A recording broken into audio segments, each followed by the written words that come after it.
దేవుడు మనకిచ్చిన సమయాన్ని మనము ఏ విధంగా ఉపయోగించుకుంటున్నాం?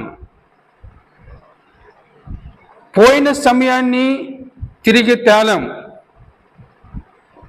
వచ్చే సమయాన్ని మనము సద్వినియోగం చేసుకోవాలి.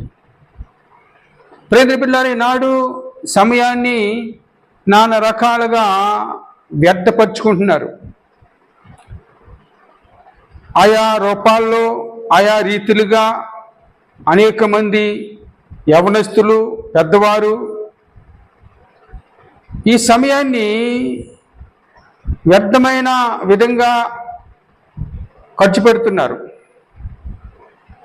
అయితే దేవుని బిడ్డలుగా మనము